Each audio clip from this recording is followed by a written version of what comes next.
મોજે દરિયા ચેનલમાં અગોચરની યાત્રામાં નીકળેલા સંતો ભક્તોને હૃદયથી ઝાઝા પ્રણામ. મિત્રો,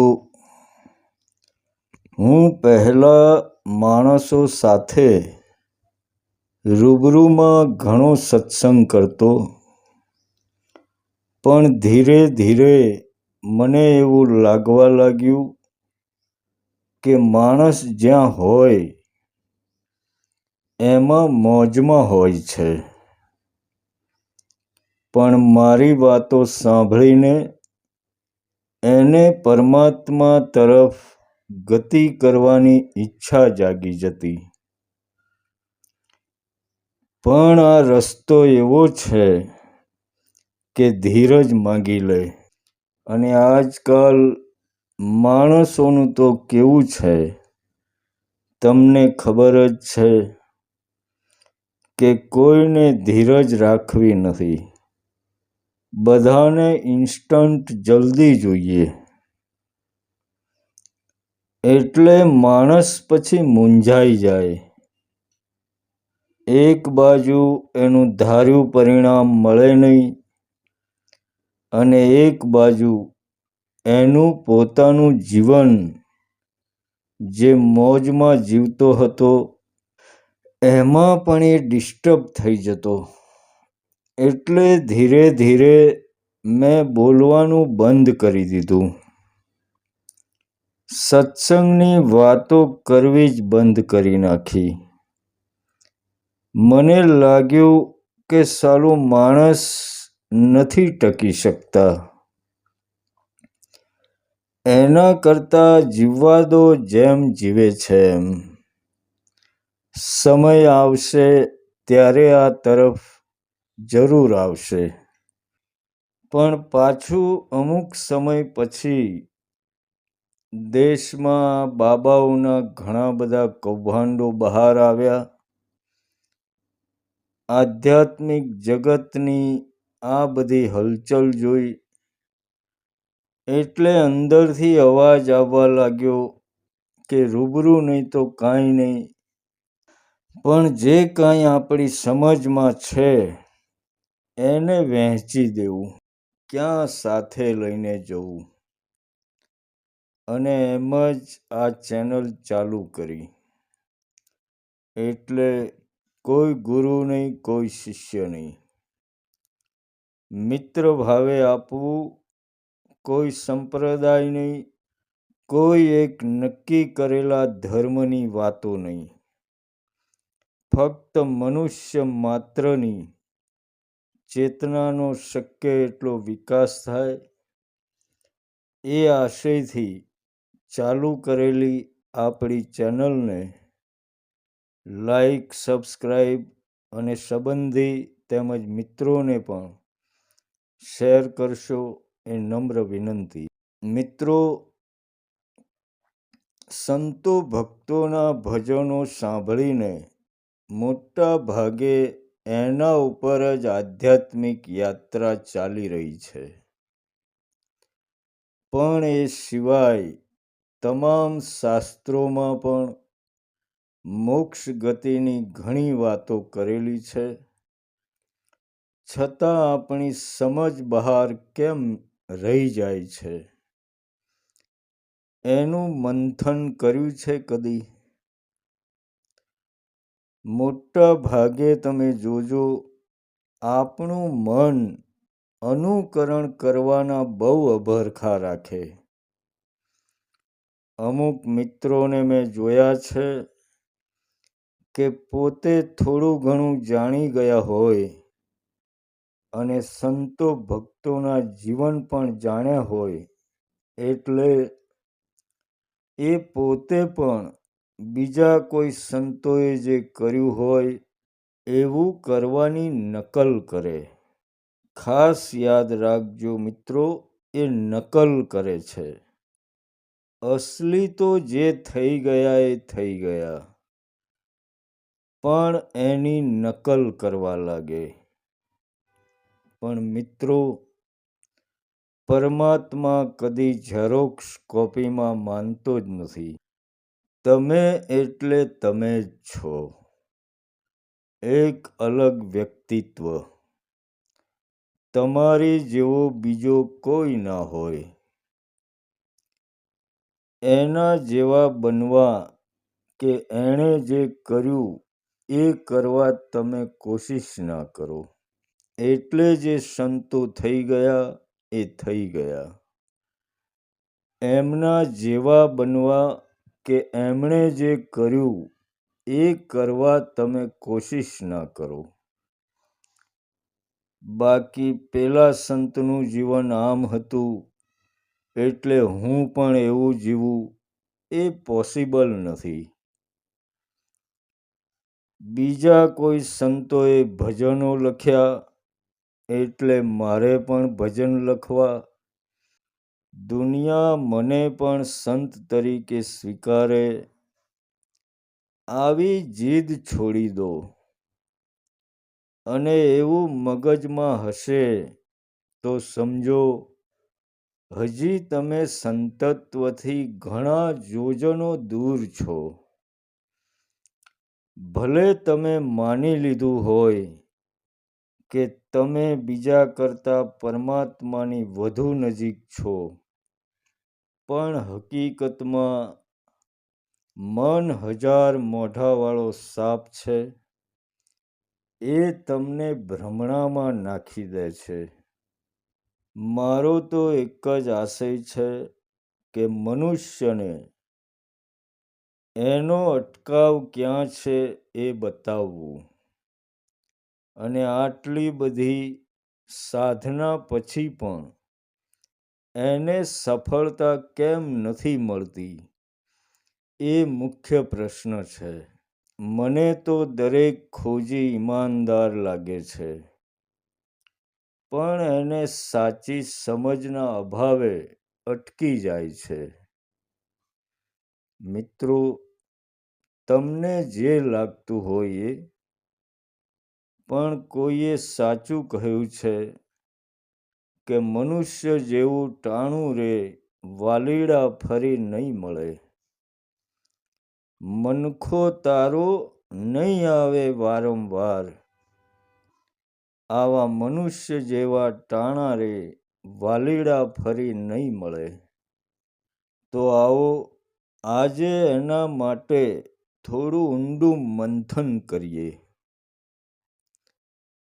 તો મિત્રો, ધારો કે તમારું જીવન એકદમ સુંદર, શાંતિથી ભરેલું છે. બધી બાજુ પરમાત્માની મહેરબાની છે. હવે ધારો કે અચાનક કોઈએ તમને જેલમાં નાખી દીધા. તમારો કોઈ વાંક ગુનો નથી, છતાં તમને જેલમાં નાખી દીધા. છૂટવાનો કોઈ આરો તમને દેખાતો નથી. તમે ઘાઘા થઈ ગયા, મૂંઝાવા લાગ્યા અંદર ને અંદર. હવે શું કરવું?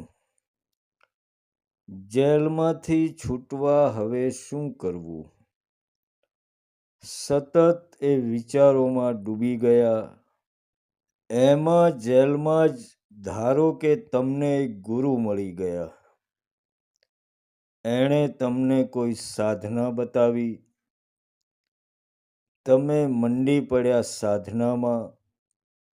તમને લાગ્યું કે આ એક જ ઉપાય છે હવે આ જેલમાંથી છૂટવાનો.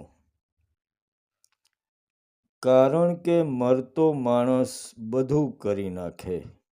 તમે જેલમાં કઠોર સાધના કરી, છતાં તમને કશું મળ્યું નહીં.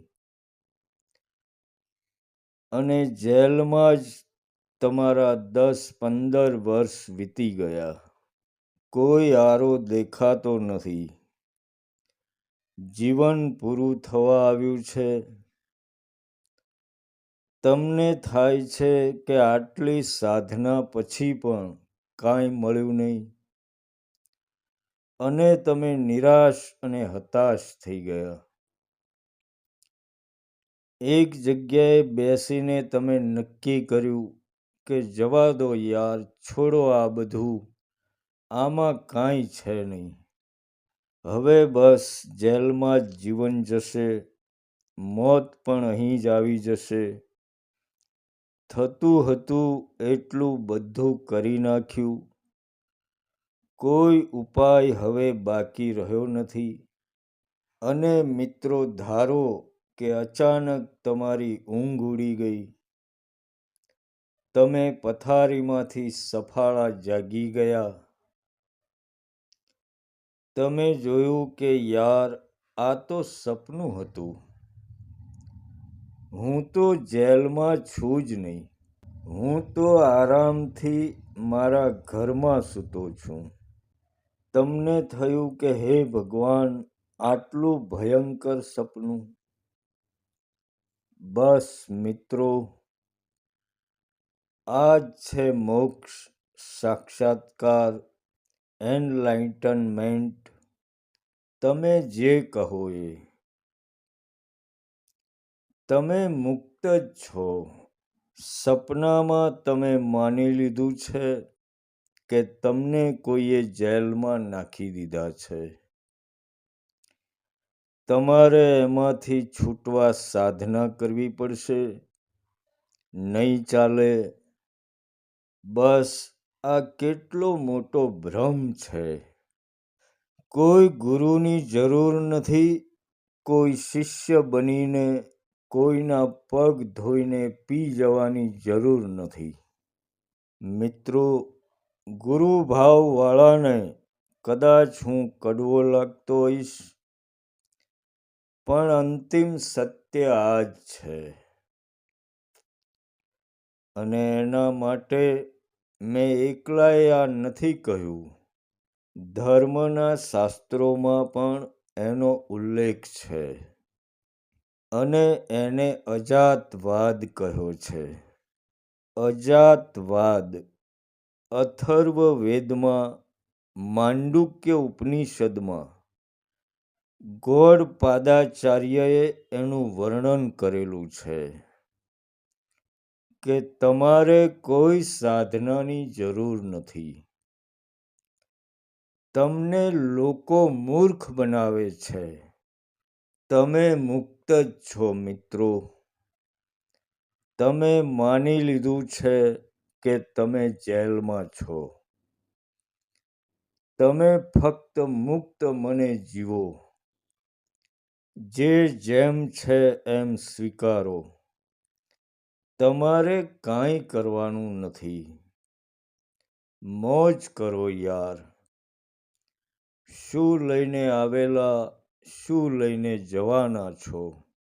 માંડુક્ય ઉપનિષદમાં ગૌડપાદાચાર્ય રચિત માંડુક્ય કારિકા છે.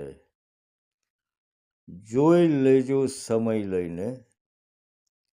જેમાં એમણે કહ્યું છે કે તમે ઊંઘી જાઓ છો ત્યારે સપનામાં જગત હોય છે, તમે હોવ છો.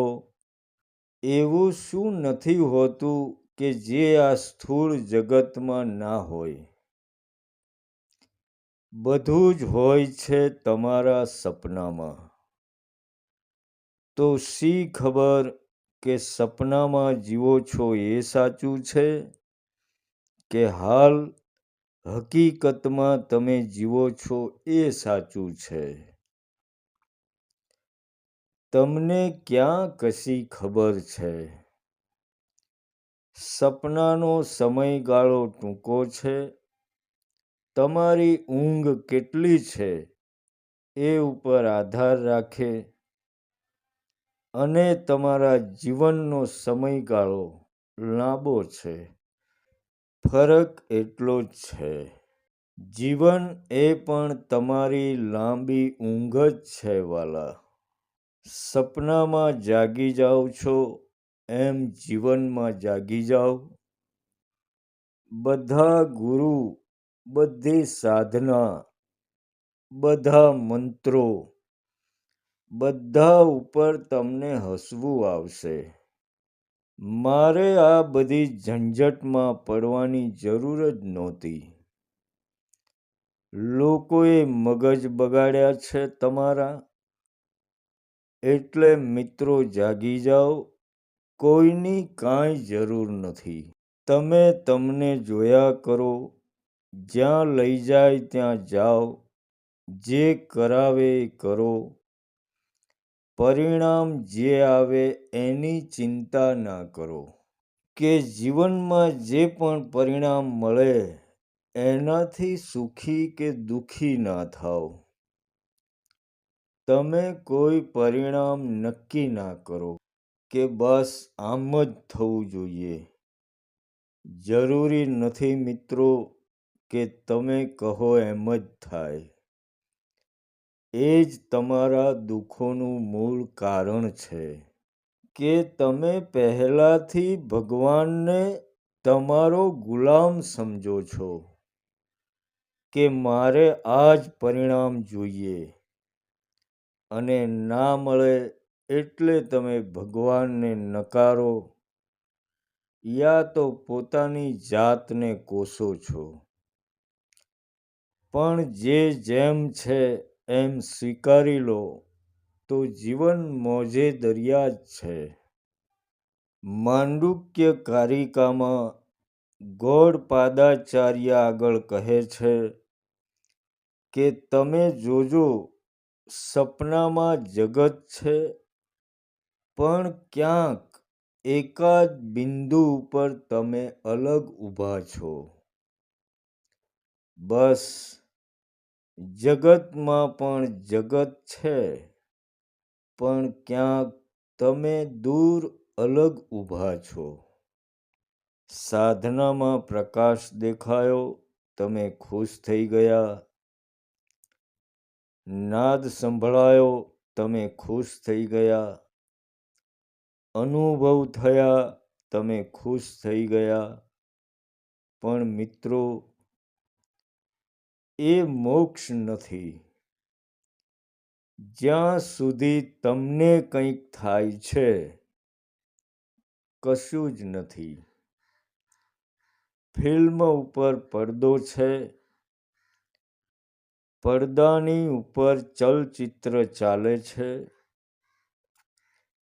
ફિલ્મમાં મારામારી, પ્રેમ, લાગણી ઘણા બધા દ્રશ્યો એવા આવે છે. છતાં પડદાને કાંઈ અસર થાય છે ખરી? પડદો કદી કહે છે તમને કે મને પ્રકાશ દેખાયો, કે મારી અંદરથી અવાજ આવ્યો, કોઈ મારી ઉપર બૂમો પાડતું હતું, કોઈ મારામારી ચાલતી હતી. કશું કદી તમને ફિલ્મનો પડદો કહે છે? નથી કહેતો. કારણ કે પડદો નિર્જીવ વસ્તુ છે. તમારા મતે, ખાસ યાદ રાખજો મિત્રો, પડદો તમારા મતે નિર્જીવ વસ્તુ છે. પણ મારા મતે પડદો નિર્જીવ નથી. બસ એ પડદો એ જ તમે છો. એ પડદો એ જ પરમાત્મા છે. એ પડદો એ જ બ્રહ્મ છે. અહમ બ્રહ્માસ્મિ. એ પડદો જ છે. બાકી ફિલ્મમાં ચાલતા ચિત્રો જોઈને જ્યાં સુધી તમે બૂમાબૂમ કરો છો ત્યાં સુધી તમે પડદો નથી બન્યાવાલા. બીજી રીતે એને જુઓ તો અજાતવાદ કહે છે કે તમે અમુક તારીખે જન્મ્યા એ જ્યારે તમે માની લીધું ત્યારે જ તમે બંધન સ્વીકારી લીધું અને તમે એક નાના કણ બની ગયા. જેમ કે તમે શરીરમાં રહો છો એટલે તમે માની લીધું છે કે આ મારું શરીર છે, યાને કે આ હું છું. એનો અર્થ એવો થાય કે તમે કોઈ એક ઘરમાં રહો છો તો તમે માની લીધું છે કે આ ઘર એ જ હું છું. પણ ઘર એ તમે નથી. તમે ઘરમાં રહો છો માત્ર, પણ તમે ઘર નથી. ઘર અલગ વસ્તુ છે. ધારો કે કોઈ હોનારતમાં તમારું ઘર પડી ગયું, પણ ત્યારે પણ તમે તો હશો જ. તમે કોઈ નવા ઘરની તલાશ કરશો અને એમાં તમે રહેવા જતા રહેશો, કારણ કે ઘર એ તમે નહોતા. તમે ફક્ત ઘરમાં રહેતા હતા. બસ એમ જ શરીર એ તમારું ઘર છે, પણ તમે નથી. શરીર નહીં રહે ત્યારે પણ તમે તો હશો જ. શરીર હતું નહીં ત્યારે પણ તમે તો હતા જ. એટલે તમે ના કદી જન્મ લીધો છે કે ના કદી તમે મરવાના છો. એ જો એકવાર નક્કી થઈ જાય, એ સેકન્ડ તમે મુક્ત. તમે મુક્ત જ છો. બસ તમારી બસ ફક્ત આટલી ગેરસમજ છે, એને કાઢી નાખો કે શરીર એ તમે છો. તો તમને એવું પણ થશે કે તો પછી આ જીવનના સુખ દુઃખ, લાગણી પ્રેમ આ બધું શું છે? તો વાલા, એ બધું પડદા ઉપર ચાલતું ચલચિત્ર છે. તમે પડદો છો. હજી કહું છું, તમે પડદા ઉપર ચાલતી ફિલ્મ નથી. તમે માત્ર અને માત્ર ફિલ્મનો પડદો છો. અને જેમને આટલું સમજાઈ ગયું, એ આ સેકન્ડમાં સંત બની ગયો. કોઈ સાધના નહીં, કોઈ ગુરુ નહીં, કોઈ ધર્મની ધમાલ નહીં. બસ તમે જ છો. પડદો અને પડદો બની જાઓ એટલે તમે જ છો પરમાત્મા. અને એ જ છે ગૌડપાદાચાર્યનો અજાતવાદ, શંકરાચાર્યનો અદ્વૈતવાદ અને બુદ્ધનો નાસ્તિકવાદ. પણ તમારે તો બસ પડદે મેં રહેને દો, પડદા ના હટાઓ, એવું જ ગાવું છે તમારે. અને એમાં જ તમારે મોજ કરવી છે. કોઈને સંત બની જવું છે, કોઈને ગુરુ બની જવું છે, કોઈને મોટા ગુરુના શિષ્ય બની જવું છે, કોઈને અઘરી સાધના કરવી છે. પણ પડદાની ઉપર રહીને રમત કરવી છે. પોતે પડદો નથી બનવું. પડદો બની જાઓ વાલા. યાદ રાખજો કે મનુષ્ય જેવા ટાણા રે, વાલીડા ફરી નહીં મળે. મનખો તારો નહીં આવે વારંવાર. અંતમાં આધ્યાત્મિક જગતના કોઈ પણ મૂંઝવતા પ્રશ્નો હોય, ફોન કરી પૂછી શકો છો. સ્ક્રીન ઉપર નંબર આપેલો જ છે. એમાં વોટ્સઅપ નથી, એટલે મેસેજ કરવો નહીં, સીધો ફોન કરી દેવો. તમારી અંદર બેઠેલા શાંત અને સુંદર પડદારૂપી પરમાત્માને મારા પ્રણામ. તો મળીશું મિત્રો આવતા એપિસોડમાં.